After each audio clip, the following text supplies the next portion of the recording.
Terrific. Very dynamic. All try to be kangaroos. Speaking of kangaroos, I'm pleased to now introduce an old good friend of mine, currently the Speaker of the House, Speaker Joseph Shekarchi. The Speaker and I go back to the days when we were both relatively young staffers working for the dynamic former Rhode Island Governor Bruce Sumner. He was really young, I was old. And fast forward to the present, and we're very grateful. Still can't see where you are. Okay, anyway, yeah. We're very grateful for your leadership in advancing several of GrowSmart Rhode Island's key goals, including a major increase in affordable and workforce housing and improved public transportation system, and reinvesting in proven tools for Main Street downtown revitalization and creative community development, tools such as the historic tax credit and rebuild Rhode Island. And thanks so much not only for your ongoing leadership, but for not putting it over here to offer your perspective before you embark on a significant trip to an important national conference. So we really appreciate you being here, and we look forward to continuing the work we do and hearing your observations. So please, Mr. Speaker.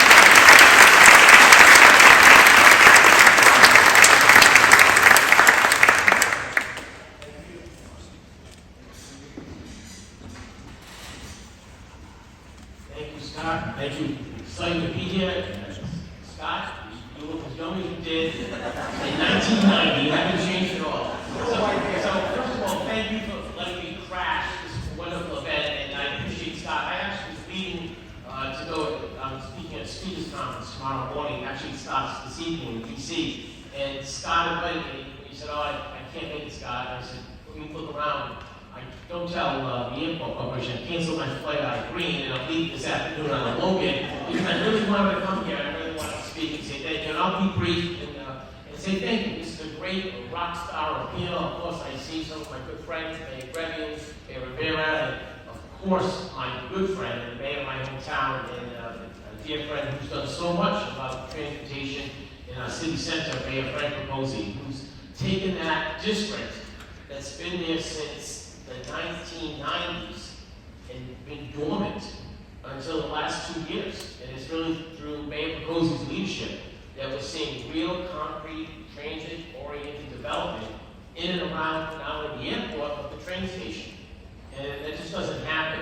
And I give the mayor a lot of credit. We took an abandoned hotel, the Sheraton Hotel, that is very short on parking in Warwick with the mayor's help. We converted it to 250 units of workforce housing, and we were short on parking. What do? We created these little, if you go to the G-Pub downtown, you see the elevators, you pull in the car, it goes up like that, and then the car pulls in.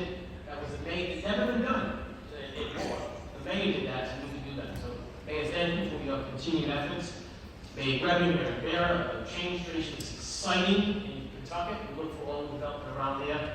And let me acknowledge my colleague and good friend Rebecca Kislak is here, who is a big asset to me in the House, and she continues to strive with stuff. So let me be very brief by telling you some of the things we've done last year. Once I see some of our planning board members for the city of Warwick, it's so good. It's a great community and a great opportunity. Thank you, Scott, for all you do. For what you do for GrowSmart Rhode Island, on Florida. It's a great organization. We need more of it. And this is a great opportunity. It's a great topic, transportation and development. It's so good for the environment if you do good planning. It's so good for affordable housing, workforce housing, which we're at a crisis level here in Rhode Island. It's not unique to Rhode Island, it's all across the country. I can tell you, from talking to speakers all over, this is not unique in any way. The problems we're facing here today are national in scope. We made historic investments in commitments last year, $250 million. That was 25% of all ARPA money allocated to Rhode Island went into affordable housing.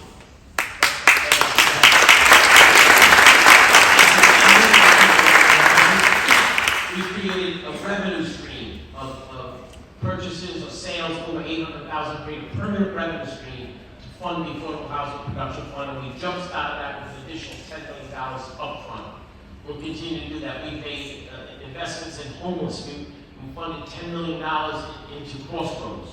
We had a $10 million basically grant for housing authorities to increase low-income housing. We need housing all across the spectrum.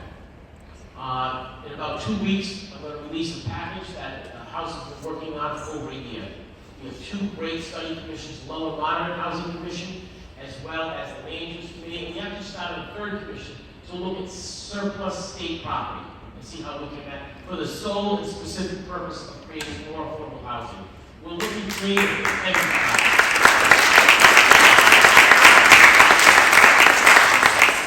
My package has not been written. It has not been drafted yet. It's still being formulated. But sadly, we have many cities and towns already opposing it without even seeing it.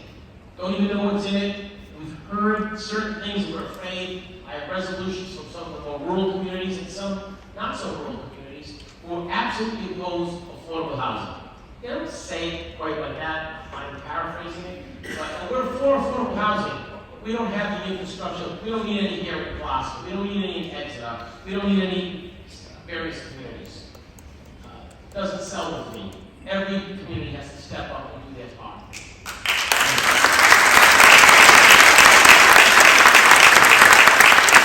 I can tell you, I can't get into the details of the package, because I said, believe it or not, it's still being drafted and written and fine-tuned.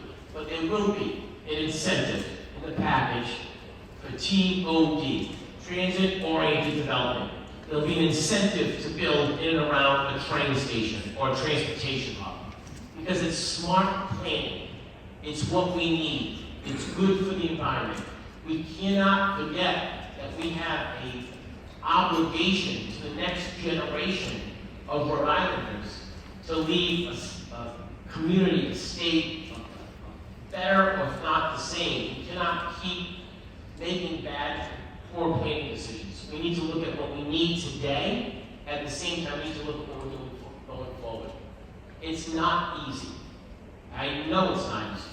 I know that some of the criticisms that label at me personally, because I'm a land use lawyer, and there's some kind of personal financial gain involved for me and my clients, absolutely 100% not true.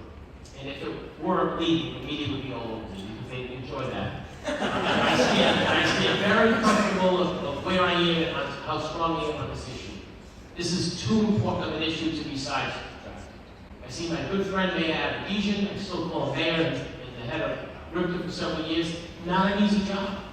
Everybody wants to call RIPTA service, nobody wants to pay for it. Everybody wants free RIPTA. There's no free. It may be free to the people who ride it, but still costs the rest of us, the taxpayers. He's done a good job as best as he can. We're going to continue to give Scott the resources he needs. We need to continue to look at ways to be smart and productive regarding affordable housing, transit-oriented housing, and our environment. And by the way, they're not separate issues. They can all coexist. A little bit of hard work, a little bit of work with GrowSmart, Rhode Island, we can make it happen. We're looking at repurposing our buildings, our factories, our mills that are vacant. Some of our schools are vacant. Why can't we? Because a rhetorical question. If we go into any community in Rhode Island and there's a factory, we're in Rhode Island, we're colonial, we're old, similar to Brockton, Massachusetts, we're an old community. Thank you for your speech, was very good, by the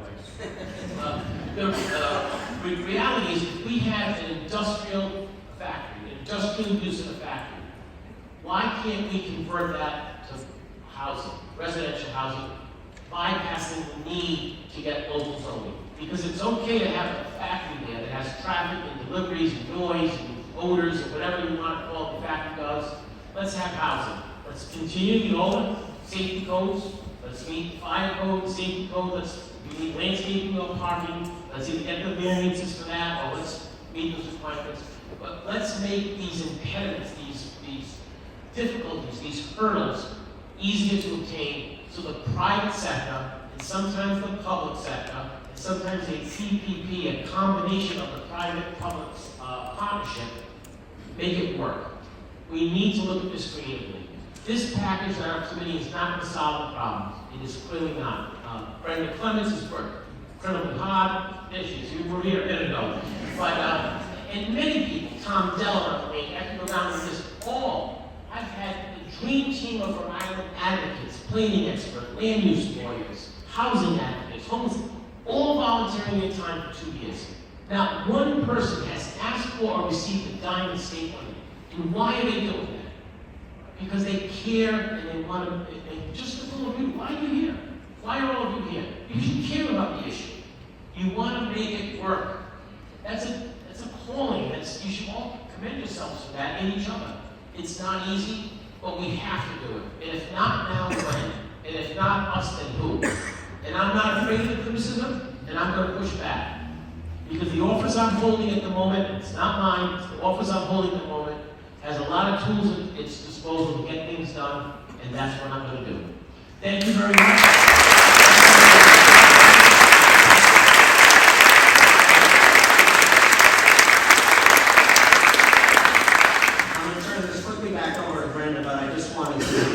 Compliment the speaker for his leadership, for his tenacity, for his vision, and I think we have the right person in the right place at the right time to really move this agenda forward in an exponential way. So we'll stay tuned and brainstorm some more about how we get from point A to point B. Brenda, let you get back.